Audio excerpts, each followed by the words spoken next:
definitely helps out with them wanting to sponsor the show too. Another thing too is that, of course, the show is sponsored by our patrons. Always want to give a shout out to our patrons, and if you go to patreon.com/valuetown, you can support the show also.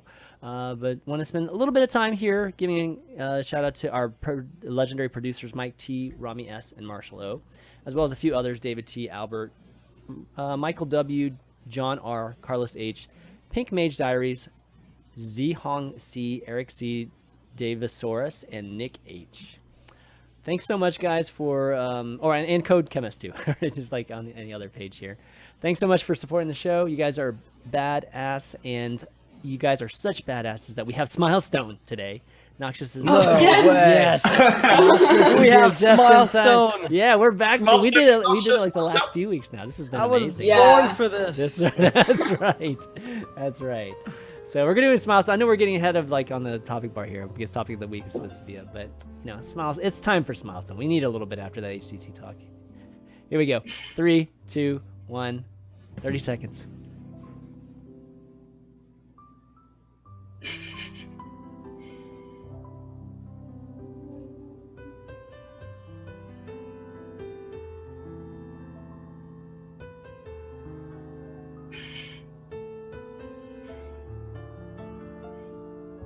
You guys can hear the music, man. I'm just like Stevie wondering it. I can hear the music.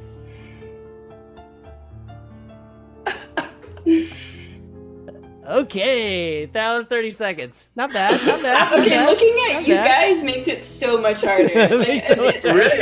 Yeah, because I thought it makes it easier. I was just like looking at Noxious, and it was just making me smile. Well, yeah, it makes you smile. It makes you laugh as well. So. Oh man, thanks so much, guys. All the patrons. See, again, if it wasn't for you guys, we wouldn't be able to do the show, and that's just a little bit of a little bit of smiling. Just happy times for you guys. Okay, so let's talk about topic of the week, and this is a little bit of a continuation, maybe just a tiny bit of a continuation with what we talked about, or just in terms of HCT. And just watching all this drama with the community, it kind of made me think of a little bit about just the question of why is the viewership of these competitive Hearthstone events not super high? You know what I mean? Like, they're not it's not terribly low, but it's not super high, at least historically speaking, from the standpoint of Hearthstone. First couple years of Hearthstone, any of the events, we would get like 50,000 people watching, 60,000, and in some rare cases we got like 100,000. Ever since then, these kind of HCT events, they get like 20,000, maybe 30,000, and I feel like just the community, it's like, for the most part, has just, at least the response from the community is generally, oh, Hearthstone is just not a competitive game. It's all the game's fault, and things like that. Well, because of this weekend and just seeing how people reacted to just like disconnects and, these kind of internet issues or technical issues at these sites, it kind of made me think about whether, Hearthstone, it really is about the game itself, or is it more about just the production and organizational, aspect of the events themselves? Format too. Throw in format too, right? So I'm going to pose that question to you guys. Like, what do you guys do? You guys think that Hearthstone as a game is not capable of getting more viewers than it gets right now? Like, are we like at the max amount? From a standpoint of interest and viewership. I think there's always room to grow. I definitely think that it could have a higher viewership, and that could, it could be. I think it's multiple factors, honestly. I think that there is a little group mentality, like bandwagon. I think a lot of people like to baby rage. And I'm not saying that there isn't a reason to baby rage sometimes, but I think it's sort of like let's all hop on this train. And I do think it influences other people. Like, maybe, if people didn't even have that opinion themselves, like if they want to riot together, it does, maybe affect how people perceive it, and then obviously that affects tournament viewership. So it's cool to bash on it, is what you're basically saying. Yeah, that's basically what I'm saying. It's like, and I'm not saying that there isn't always there isn't a reason to, but I do think it's definitely it increases when the group mentality is present. Okay, Jackie, what do you think, Jackie? Yeah, I agree. I think there's potential for like there to be way more viewership. I think partly what Ali was saying. I think there's a lot of negative people in the Hearthstone community, and that passes down to the people who watch Hearthstone and can maybe put them off. I think also it's been very samey for a long time. Kind of, the format's always been the same. The production hasn't changed at all. It's exactly the same. And when you're watching the same thing over and over again, eventually it will get old. And another thing is that I think there's less experimenting with decks. There's a lot more net decking and a lot of people playing the same decks than when Hearthstone first started. So I think as you're watching a tournament, you're going to see the same kind of matchups over and over again, a lot more than you would have used to. And I'd say they were probably my opinions on. Okay, yeah. So I mean, basically the same. You're watching the same thing over and over again for the most part. Yeah. Okay, I mean that's something that we've heard. You know, I think just generally speaking. Noxious, what do you think, man? Why are the viewership count? Why is the viewership so low? Because the game is consistent, so it never produces. I mean, it does produce. It's consistent. I thought this was an RNG game, man. What are you talking about? Yeah, exactly. That's kind of the problem. People love RNG. The design of cards has gotten like honestly, people complain about Knights of the Frozen Throne and whatnot. It's like, yeah, no, like Jade has nothing to do with Knights. You know, like Spreading Plague itself does not have much to do. Like the problem of Spreading Plague doesn't have to do with the expansion. It's more like a whole that exists within Hearthstone that goes way back to the classic set that creates like a dissatisfaction. And so I think the game has just gotten to the point where when you watch it, people figure out things at a very, very quick pace. And so very fast, your metagame is extremely consistent and samey. And there are many solutions to that. You know, we've talked about formats in the past, different ways to maybe, you know, we've talked about sealed and whatnot. Let's not even go back there because we've already beaten that horse to death 7 times over. But in general, I think what could be good is if Blizzard went and emphasized, okay, so number one, frequent content releases, small, you know, maybe 20 new cards and whatnot, changes, and tournaments that officially, like official HCT circuit tournaments after the expansion, you know, new expansion releases, you know, something that happens quickly so that we get freshness often. And I mean, content releases are still rather slow. Yes, we get more cards, but we still get... it's still very few and far between. It's like, yeah, okay, 3 releases a year. So we have like 3, and like the ones that aren't, you know, associated with the rotation are even more repetitive. It's like, yeah, okay, so we actually get 1 massive change per year. And the other 2 are more like iterations on the first rotation. Yeah. So I mean, I think all of these like lead back to just the game is the issue. Like just the meta and the game itself. But yeah. It's also format building. Like there's no... Like Magic, for instance, will have large events at release. I keep going back to Magic because it's like, yeah, that card game still attracts people regardless of how old it is. Sure, it's no Hearthstone, but you know it still gets a lot of interest. And the novelty factor. Okay. The novelty factor is a big reason why people even care about the pro circuit. It's like, what decks are going to be played there? It's like now you don't give a crap. Like the viewer now tunes into Hearthstone tournaments and they know what decks are going to be there. In Magic, the viewer tunes in to see what decks are going to be there. And they might have a good idea of, generally speaking, what cards are powerful, what decks might be carried over from the previous rotation or the previous format or the previous set, but the exact lists are not known. And for the most part, Hearthstone doesn't have that. It's like, you tune in, okay. Even now in Magic? You would think Magic would have a similar issue, though. Just no, because it rotates pretty quickly. Oh, because of the frequency? Okay. And the new sets actually bring a lot. There's so much more stuff. There's more moving pieces. Yeah. So you can create new archetypes rather often whenever an expansion releases. Okay. I guess my point is, if we're not going to release content quickly, then at least make sure the events happen very fast after the release of an expansion. Yeah. And rotate cards like every single time. Does honestly, I don't want to say like Hall of Fame everything now, but like, you know, last nerf, right? Like I wasn't here to talk about it, but like, what's that? 4 cards, guys? Come on, like you can change 50 basic cards. Just fucking do it. Once, take a load of shit once, front it, and then you'll never have to deal with it again. Because like it's so absurd that we have so many basic cards and classic cards still around. It's so inane. Okay, yeah, and you know, again, I think this is a kind of topic that we've talked about a lot, just in terms of, you know, just more frequent changing of the cards. So, you know, naturally there'll be interest. For me, I'm going to take it from a different angle, a different approach, Sure. which is that I feel like, with HCT, Blizzard, tries to make it look like this very professional thing. Like production, that there's this, there's obviously some memey stuff in the scripting of the actual shows themselves. But for the most part, they want to look professional, sound professional, all this whole just setup is just professional. It hasn't led to more viewership. So it's like, I don't know what the purpose is of it, because it's not like they're selling to sponsors or anything like that, right? Like, who cares, right? Like, it really doesn't matter, like, really how professional. Well, what's the alternative? Not be professional? No.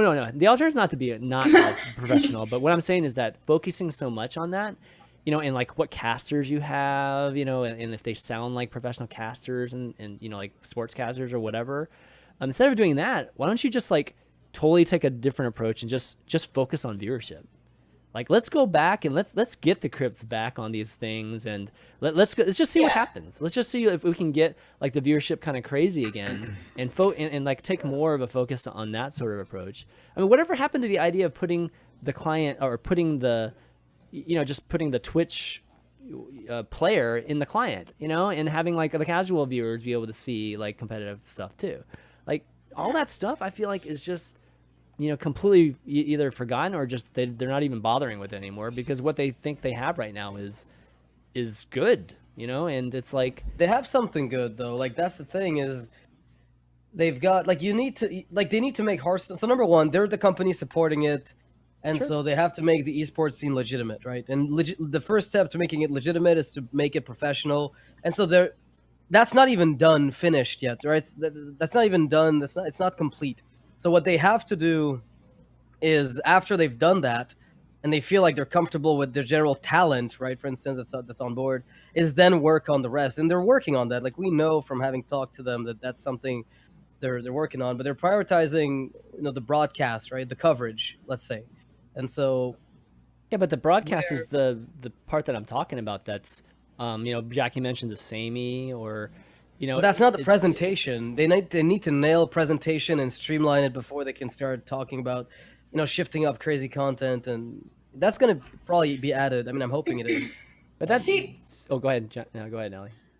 I was just gonna say, like, I think the competitors also might make a difference. I think generally people, if they are really invested in a particular player, their favorite streamer or whatever, that might also pull more viewership. And I feel like there's definitely a shift. I mean, obviously that's not to alienate new competitors. Like, of course, we want that as well. But I feel like, the tournaments a couple of years ago, the people who are competing, like, maybe they were a little, had a bigger fan base, and that might affect the viewership as well. Yeah, I mean, to your point there, Allie, what I'm trying to say, and again, like, I'm just trying to, like, kind of stir up this monotony of what's going on right now. You know what I mean? Just like changing status quo, right? And just ideas of, what if we just like literally took the top streamers and just put them up there as analysts, and just have, instead of having them as players, you can still have all the player pool be whatever they are right now, but you just have all your personality and your talent up there, on a desk or whatever, and doing that instead. That's what I'm suggesting in terms of like getting a viewership, because who can, like Noxious, who cares how professional it looks if nobody watches it? Like, well, it's not there again. I don't think they focused on the content enough yet. I don't think that that's where they are. How can you not focus on the content? I wouldn't know. That's like crazy to me. Like, but they're focusing on the way it's covered. But I think the next step is going to be addressing the staleness of the content. That's going to be the next big step. It should have been the opposite. It should be the content itself is. Well, it wasn't samey at first. Like, that's the thing, and that's the issue, is they had a working tournament format. Mm-hmm. Number one, it took forever to get the finalized tournament formats decided. Yeah. So that had to happen first, and then once it did, and they decided the HCT structure, then they went ahead with that. So the amount of time it takes to test whether or not your circuit works, like that's the crazy part, right? Like, how many points do we allocate here and there? Is that structure still being developed? Is it settled? You know, Well- until that's done, it's like you can't start adding crazy draft formats until you've decided how HCT points. I'm not even talking about. would be I'm not allocated. even talking about crazy draft formats right now. I'm just talking about who's actually on screen. Like that's all I'm talking about. But is it about the game or about the personalities? In Hearthstone, it's about the diff- personalities. Like that's what That's I'm not trying what to. I'm asking you, because It's about both. It's a like the thing about Hearthstone. The Hearthstone is not League of Legends. You know, like Hearthstone is not Dota 2. It's not any of these other esports. Like we've all said that. Like everybody, even all the big figures in the community, we all know Hearthstone is a different beast. right. And we all kind of accept it. And their way of accepting it is they do these silly things on the broadcasts. But I'm talking about going beyond that. Like put the people that people want to see on the broadcast too, and then you'll make this more of a community thing. Right now they're alienating themselves. I think competitive Hearthstone is alienated, or it's just like a separate sector of the community when it used to be a mixture. It used to be part of the overall community. You know, like it was kind of intertwined a lot more. Now it's not. Now it's just like HCT is this thing on the side, and only X percentage of the community watches this thing. Monka S, can I? Yeah, no, can anytime, Allie, just jump in. No, I'm just being funny. Monka S, I have a statement. Yeah. Okay, here's an idea, and I don't know if this is even viable or not, but what if the prize pool was like, what if there was just more money on the line? Because I feel like with some of these players, I do think that they think that streaming makes them more money than putting the effort in to win these tournaments, right? Oh. And so like if you just increased the prize pool, so that they actually like won more money, do you think that there would be more drive? Like I said, I have no idea if this would even make a difference at all, but I think it's a possibility. If there was just more money on the line, people would, I mean, there's potentially get more invested in it. I mean, there's a narrative if there is like a super popular streamer that, let's just say like Crib was a standard player or whatever. And, if he was like one of the best players in the world and people were, he was doing great in tournaments, yeah, there would be this natural following because he's actually in these broadcasts. You know what I mean? It doesn't matter if he's in this broadcast as a player or if it's something else. I think it's more impactful if he is a player. It's kind of like Seagull was for a while, like in Overwatch. Like when he was actually, playing competitively with NRG and they were doing, if they were doing well, then it kind of just like went hand in hand. Unfortunately, in this particular instance, it's harder to achieve that. It's, because of what you said. Even if you made the prize pool like a bunch, there's no guarantee you're going to win that. When there's a guarantee you're going to be making money when you stream. So, I mean, you're talking about like having the like popular streamers as casters. That's basically what they like do at Seed Story, right? Like at Seed Story, they have a lot of like last one they have like Forsen and Wreckful like casting. And does it get that much more viewership than HCT? I don't think so. I think it's like I think them being a player would have a much bigger impact than them being. Well, I think that you have a point there, but I think a Seed Story at the same time has a very very unpredictable aspect to it. Like there's different casters like every single match. You know what I mean? Yeah. Like it's not the same people, so it's hard to actually establish any kind of rapport or anything like that. I mean, that's one of the things that Take tries to do, like, so it's really his choice. And also it doesn't get the marketing that HCT gets. I mean, HCT gets crazy amounts of marketing, right? From the standpoint of Blizzard and things like that too. So to your point, I think if Seat Story was promoted the way HCT was, Seat Story would get a lot more viewers than it does right now. I mean, I think Seed Story actually gets more viewers than HCT. And It's equal or possibly more. I feel like that's because like Seed Story is just more in line with what Hearthstone is about. Like Hearthstone is a crazy fun game. Like there's a lot of RNG. Like I think sometimes people try to take it a bit too seriously. And like if like a game is won by like some crazy RNG, it's like frowned upon. It's like, oh, that's bad for the game. But that's what Hearthstone is. Like if like some crazy RNG thing, people should be going crazy. Like, oh my god, I can't believe that just happened, and like make it exciting. I mean, in I the guess we just got a clash of. You've got a clash of people's, I guess, interests. Competitors do not want more RNG. The more RNG you add, the less competitors you let in that are competent. Like the more of them leave, basically. The more RNG you add, the more serious competitors that want to put 12 hours a day to practice, the less of those you have. And so you just end up with a bunch of nobodies who flip coins against each other. Yeah. But you don't want that. You do not want Yeah. that, right? Yeah, that's true. I agree. You don't want that. I mean, don't. So there is definitely aspects of the game that need to be changed. But I'm coming at this, guys, not to be like from a negative standpoint. I'm coming at this because I feel like we can get a lot more viewers for Hearthstone. It's possible to do it. And right now, I just don't know if they're focusing on the right things right now. You know, like, and maybe trying something completely different. I mean, of course, you have to focus on the game and making it balanced, and yeah, of course, higher frequency of things and keep, just having that change a lot more would help.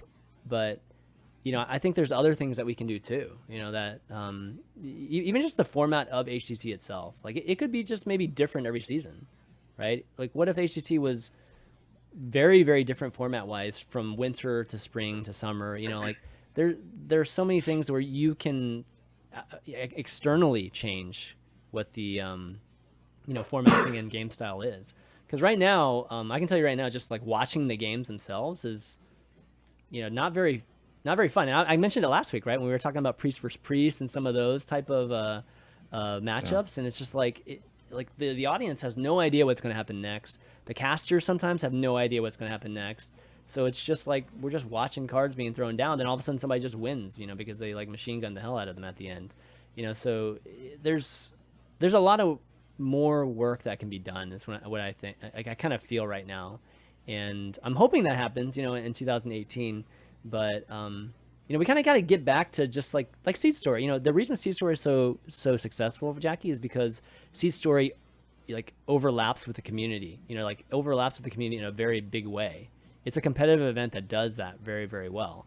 And I just think that HCT should do a little bit more of that. Not as much as Seed Story, maybe, just because maybe that would be too far from this professional thing they're trying to do. But they should do it a little bit more than they're doing right now. And that would help with viewership. I think the fact that we're getting 20,000 watching HCT, or I don't know, maybe it gets up to 30,000, is just mind-boggling to me. I mean, we have tens of millions of people playing Hearthstone, and that's the amount of people that we get watching this game. That just doesn't add up right at all. I mean, is there anything you think that you could do that like would make these people who don't watch tournaments, make them want to watch the tournament? Well, for one, you can make them aware of it by putting it in the client. Like, you know what I mean? Like, that's very true. 20 million people probably have no idea that this even exists. So, I mean right there. How many players do we think are even aware of Twitch? Like, on a serious note, like if there's 70 million people playing Hearthstone, like how many of them actually watch streamers or watch tournaments in general? Like, do you think just Twitch growing as a whole, like just might actually affect this as well? Like, I'm not sure how invested, the players are in Twitch and stuff like that, but I do think it could make a difference. 25% at most, at big most. Yeah, 25%. No, that's what I'm saying. Like, maybe like at most. At most, exactly. So maybe it's just the space in general isn't big enough yet. I don't know. That's possible. I mean, you could throw a net, but obviously, like, volume is one thing, but getting conversions on that volume, has a lot to do with just the product itself, right? But yeah, it's a combination of things. Like, our net we haven't really thrown out a big net to begin with, and then secondly, just the people that do know about competitive Hearthstone right now, I think some of those people are just kind of bored of it, just to be frank. I mean, there's nothing better, and it's not the casters' fault. Novelty, it's nothing honestly. like that. I mean, it's like the casters. I think the casting for Hearthstone is pretty good. Like right now, I can't really I agree. say too much about definitely. casting. Yeah, it's really just the overall like alignment with the community. It's just not aligned with it at all right now. It's just been too samey for too long. I think we need we need something that's fresh and new and entertaining. Like, people want to be entertained. They don't want to kind of want to watch it because they're forced to watch it. People want to think, oh yeah, I can't wait to see this. I can't wait to see this event of the weekend. Can't wait to watch this tournament. Yeah. But there isn't that much excitement at the moment. Yeah.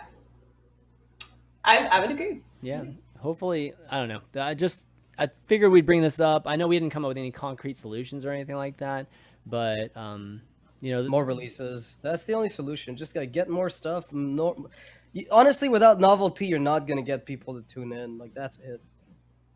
I don't even think it's necessarily like you don't need people dressing up as dinosaurs and jumping through hoops. You know, like you don't. You could. I mean, that's great, but you don't have to go that far.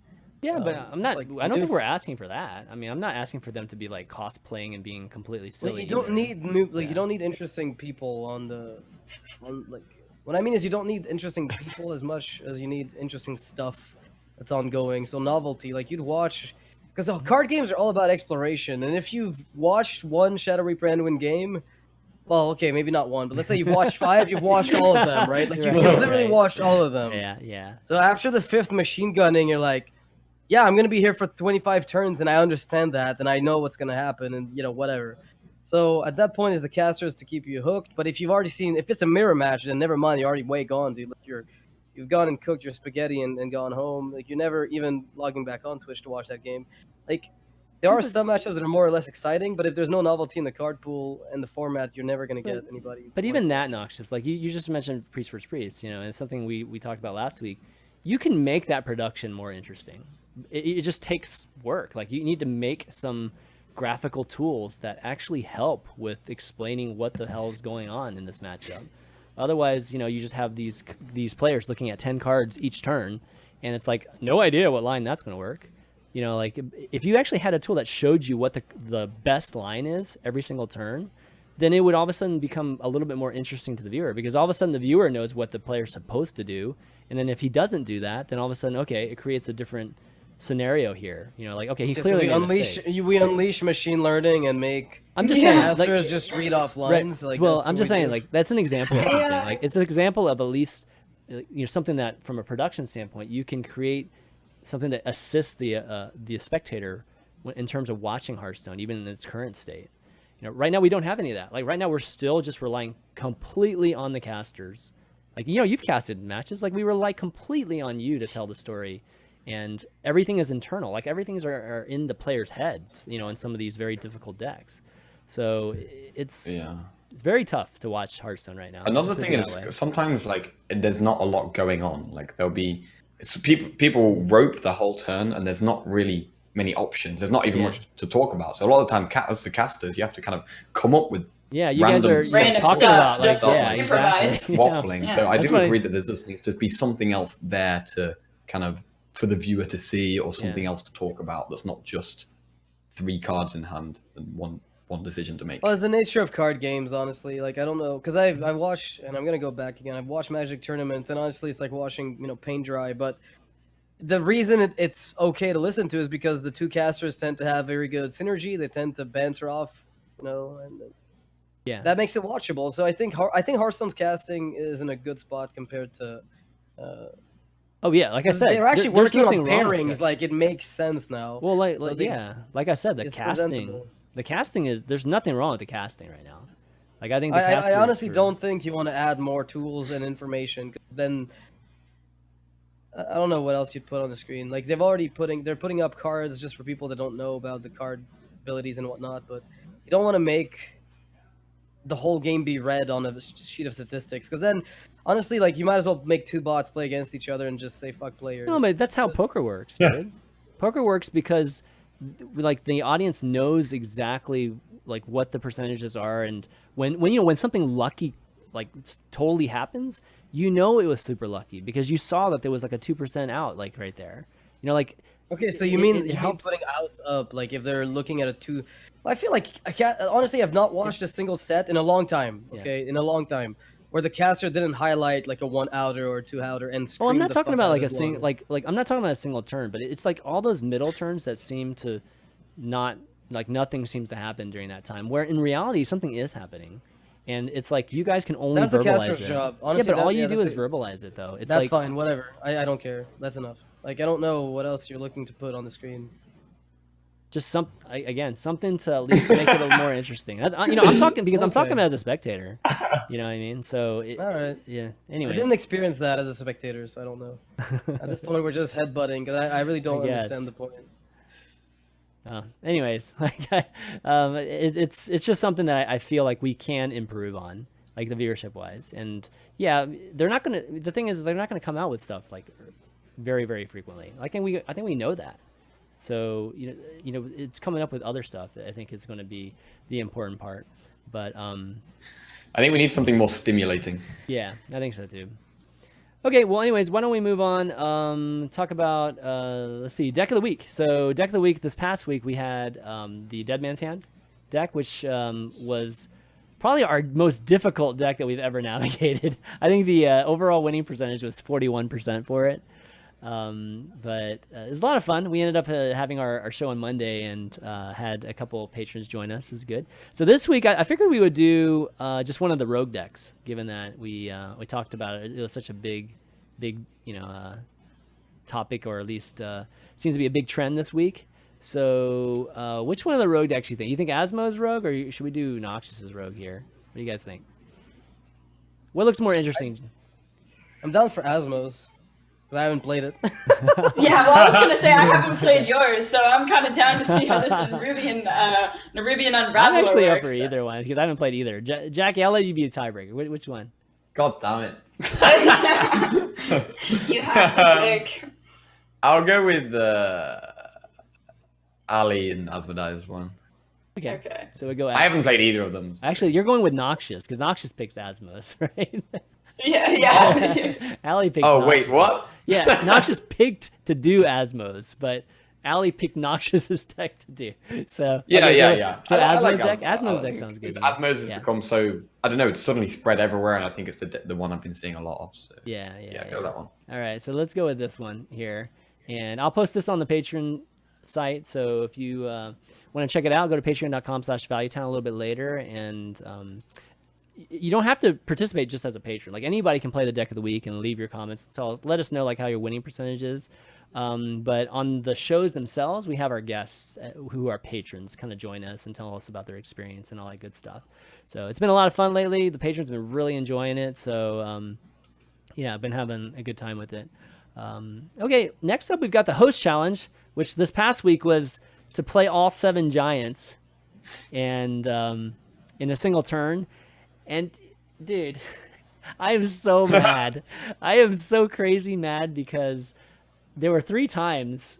It's like prior to our, when we play in the show, our meeting, or playing a show, 3 times where I totally had it and I totally screwed up by either like summoning a totem the turn before and I couldn't destroy it, so I didn't have enough room, or I was doing something stupid, like it's. And I was like, okay, I'll be able to do it because I've already done it like I've set up the scenario 3 times. Last night, I could not get the scenario that I wanted. So the best thing I could do was I still got the 7 giants on the board. It's just it didn't happen in one turn. It happened in 2 turns. Yeah. So good enough. Man, yeah. So I tried. Wow. I tried. It's still good though. It still looks pretty. It still looks pretty. Exactly. Yeah, it still looks pretty. And it's very doable. It's just, speaking. I mean, the hardest thing to do with this challenge was your opponent has to have 5 cards. If your opponent doesn't have 5 cards, you're screwed because of the clockwork. And so it's just kind of like, oh man, just trying to play a control deck, play against a control deck, please. Every time I played against an aggro deck, I almost just like conceded like immediately because it was just not going to happen. But yeah, have you tried this, Noxious? Have you ever tried to play the giant one? Get all 7 giants on like in wild? No, not so many. No, never. It's fun, man. I've tried like a lot of builds, but never to the point of playing 14 giants in my deck. Yeah, I didn't play 14. I just played the 7. Okay, you just played 7. I see. Yeah. So you're just trying to draw to exactly those and make it happen. Yeah, maybe Okay. maybe it was right to play 14. I don't even know. I just played 7 though. I don't think it's right to play 14 giants. I don't know, man. I had no idea. I know it's not right to play like another Molten Giant. That's for sure. I don't think Molten Giant's correct here, but some of the other ones are going to be free, I think, regardless by the end of the game. But Allie, Jackie, you get a chance to complete it at all, or just too much Oktoberbrawl there? I played it for like I did it for like 3 hours yesterday straight, and I was like, there was so many situations where I could almost do it and get like 5 or 6 giants. 6 of them. 6 is easy. And 6 is really easy. Yeah, actually. I know. Like it's like just I could the do 6. 7 I just stuff. Yeah. Yeah. So I couldn't quite do it, but I got very close. Yeah, I know we had one of the patrons, I think Raydan was able to do it like really quickly too. He's just like, this is easy. really? He's like the first day. This is like super easy. So I'm like, okay, yeah, this is gonna be easy. Jeez, Raydan. Yeah, it's like that's not even fun. That's not even fair, man. Yeah, so it was a lot of fun.